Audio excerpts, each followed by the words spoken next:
नमस्कार, आप देख रहे हैं कृषि जागरण। मैं हूं आपके साथ रूबी चक्रवर्ती। बढ़ेंगे आज की टॉप हेडलाइंस की ओर। हरियाणा सरकार देगी प्रति एकड़ 7,000 रुपए 31 जुलाई तक, करे आवेदन। कृषि मंत्रालय की बड़ी घोषणा, चावल का हो सकता है बम्पर प्रोडक्शन।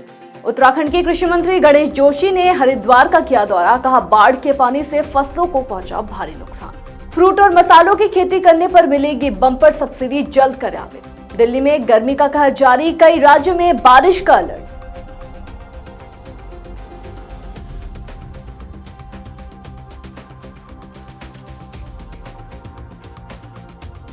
बढ़ेंगे खबरों की ओर। खरीफ सीजन की मुख्य फसल धान की बुआई जारी है। धान की खेती में पानी की खपत ज्यादा होती है। सिंचाई के लिए किसान भूजल का इस्तेमाल करते हैं।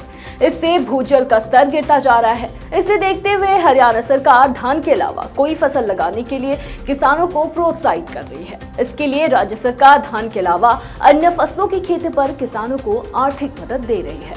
राज्य सरकार फसल विविधीकरण एवं जल संरक्षण योजना 2023 के तहत धान के अलावा कोई और फसल की खेती करने पर किसानों को 7,000 रुपए प्रोत्साहन दे रही है। कृषि तथा किसान कल्याण विभाग हरियाणा सरकार के ट्वीट के मुताबिक हरियाणा प्रदेश के सारे किसान अब मेरा पानी मेरा विरासत के लिए आवेदन कर सकते हैं।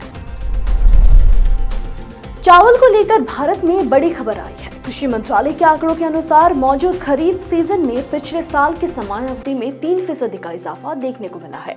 खास बात यह है कि हाल ही में केंद्र सरकार ने नॉन बासमती चावल के एक्सपोर्ट पर बैन लगा दिया है, जिसकी वजह से ग्लोबल लेवल पर चावल के दाम में इजाफा देखने को मिल रहा है। अमेरिका की दुकानों के बाहर चावल लेने के लिए लंबी कतारें लग गई है। वहीं दूसरी ओर दलहन को लेकर थोड़ी निराशा भी देखने को मिल रही है। दलहन का रकबा पिछले साल के समान अवधि में 10% रकबा कम हुआ है, जिसका असर प्रोडक्शन में देखने को मिल सकता है और दालों की कीमतों में इजाफा देखने को मिल सकता है। चालू खरीफ सीजन में 21 जुलाई तक धान की बुआई को क्षेत्रफल में 3% बढ़कर 180.2 लाख हेक्टेयर हो गया है, जबकि दलहन का रकबा 10% घटकर 85.85 लाख हेक्टेयर रह गया है। वही कृषि मंत्रालय के अनुसार सोमवार को जारी आंकड़ों से ये जानकारी मिली है। पिछले साल ही इसी अवधि में धान का रकबा 175.47 लाख हेक्टेयर और दलहन का रकबा 95.22 लाख हेक्टेयर था। धान खरीफ की मुख्य फसल है, जिसकी बुआई आमतौर पर दक्षिण पश्चिम मानसून के साथ शुरू होती है। देश के कुल चावल उत्पादन का लगभग 80% खरीफ सत्र से आता है। उत्तराखंड के कृषि मंत्री गणेश जोशी ने कहा कि बाढ़ के पानी के साथ औद्योगिक क्षेत्र सिडकुल का रासायनिक जल खेतों में जाने से फसलों को नुकसान पहुंचा है और वो उसकी रिपोर्ट मुख्यमंत्री पुष्कर सिंह धामी को सौंपेंगे।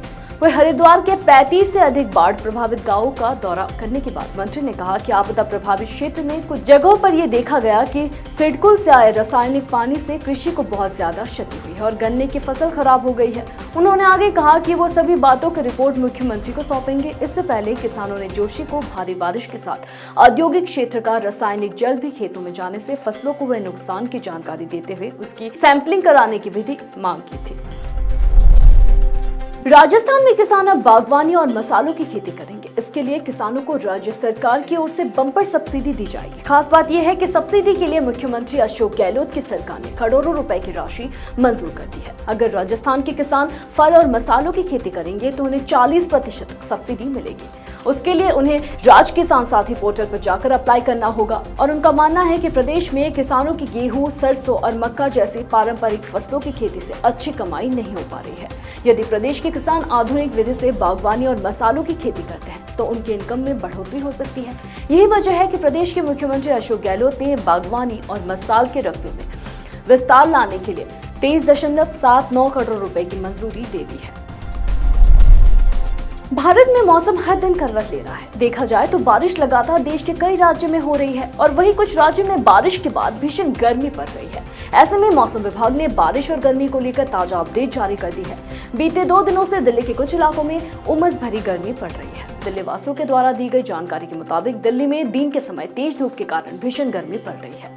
मौसम विभाग का कहना है कि दिल्ली के कुछ हिस्सों में आने वाले कुछ दिनों तक इस उमस भरी गर्मी का एहसास बना रहेगा। वही 26 जुलाई के बाद दिल्ली में हल्की बारिश होने की संभावना जताई गई है। वही आज दिल्ली में न्यूनतम तापमान 38 डिग्री सेल्सियस और अधिकतम तापमान 45 डिग्री सेल्सियस तक दर्ज किया जा सकता है। बीते 2 दिनों से दिल्ली के कुछ इलाकों में उमस भरी गर्मी पड़ रही है। वहीं दिल्ली वासियों के द्वारा दी गई जानकारी के मुताबिक दिल्ली में दिन के समय तेज धूप के कारण भीषण गर्मी पड़ रही है। वही मौसम विभाग का कहना है कि दिल्ली के कुछ हिस्सों में आने वाले कुछ दिनों तक इस उमस भरी गर्मी का एहसास बना रहेगा। वही 28 तारीख के दौरान तटीय आंध्र प्रदेश और यनम, तेलंगाना और तटीय कर्नाटक में अलग अलग स्थानों पर भारी वर्षा हो सकती है। वही असम, मेघालय, नागालैंड, मणिपुर, मिजोरम और त्रिपुरा में भी बारिश होने की चेतावनी जारी कर दी गई है। फिलहाल कृषि जागरण में मेरे साथ इतना ही। खबरों का सिलसिला जारी रहेगा। अधिक जानकारी के लिए बने रहिए हमारे साथ, यानी कि कृषि जागरण के साथ। धन्यवाद।